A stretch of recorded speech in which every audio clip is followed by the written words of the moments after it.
माता की, भारत माता की जय जय श्री राम, जय श्री राम।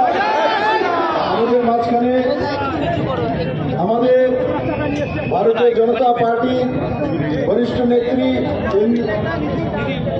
পূর্বতন কেন্দ্রীয় মন্ত্রী এবং ভারতবর্ষের সবার পরিচিত তুলসী, যার সিরিয়াল সবাই দেখেছেন। আমাদের মধ্যে স্মৃতি ইরানিজি পৌঁছেছেন, বীরঙ্গনা লড়াকু যে রাহুল গান্ধীকে ফুল চাটিয়েছিলেন লোকসভা ইলেকশনে, আজকে আপনাদের পানিহাটিতে পৌঁছে গেছেন।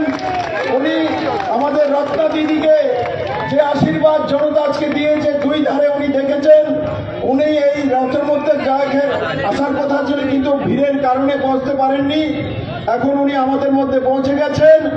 আমি সেই স্মৃতি ইরানিজিকে বলবো আপনাদের সামনে কিছু বলার জন্য।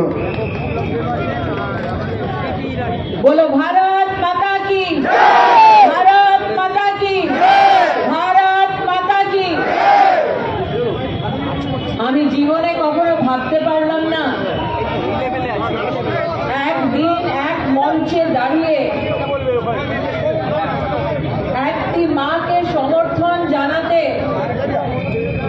আমার পার্টি আমায় দায়িত্ব দিবে। যে মা পুরো জীবন খেটে খেটে একটি মেয়েকে ডাক্তার বানায়, যে মা নিজের পরিবারের সঙ্গে একটা স্বপ্ন দেখে কি মেয়ে ডাক্তার হয়ে সবাইকে হাসপাতালে সেবা দিবে, নিজের জীবনটা ভালো করে কাটবে,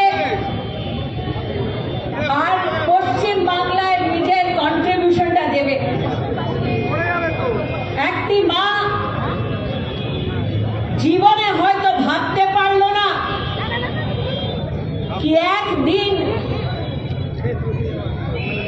ও জানতে পারবে কি যে যতন করে মেয়েকে বড় করেছিল,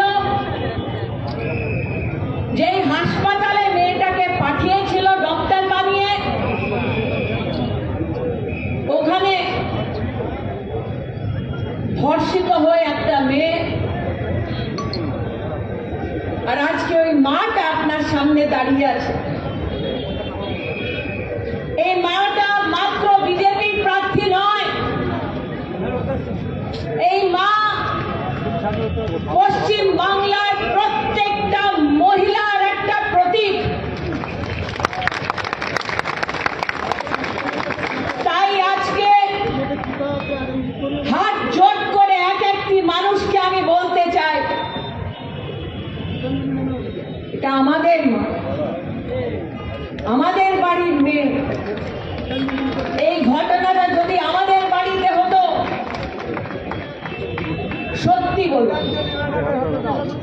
রত্নাজি যে সাহস করেছে, ওই সাহসটা আমরা জীবনে কখনো করতে পারতাম। আজকে এখানে যত ভাই জোট হয়েছে সবাইকে আমি প্রার্থনা করছি, এক একটি মানুষ এখানে দাঁড়িয়ে আছে, আপনারা মাত্র বিজেপির জন্য এখানে দাঁড়িয়ে আছেন এটা নয়, আপনার একটা মায়ের জন্য দাঁড়িয়ে আছেন, ন্যায়ের জন্য দাঁড়িয়ে আছেন, অন্যায়ের বিরুদ্ধে দাঁড়িয়ে আছেন। তাই আজকে মাত্র বিজেপির প্রার্থীর নমিনেশন সভাটা নয়, আজকে যত লোক এখানে জোট হয়েছে ওরা পশ্চিম বাংলায় ন্যায় স্থাপিত করার জন্য দাঁড়িয়ে আছে। তাই একটা মা হয়ে, একটা বোন হয়ে আপনাদের সবাইকে আভার জানাতে চাই। আজকে মাত্র এই লড়াইটা শুরু হয়েছে। যত যত দিন এই ইলেকশনে আমরা দিন কাটবো, তত তত দিদিকে টিএমসির গুন্ডারা বিরক্ত করবে, এটা আমরাও জানি। তাই এক একটা কর্মীকে জিজ্ঞেস করতে আইছি, পশ্চিম বাংলার এক একটা মানুষকে জিজ্ঞেস করতে আইছি, এই মা কি একা আর থাকবে?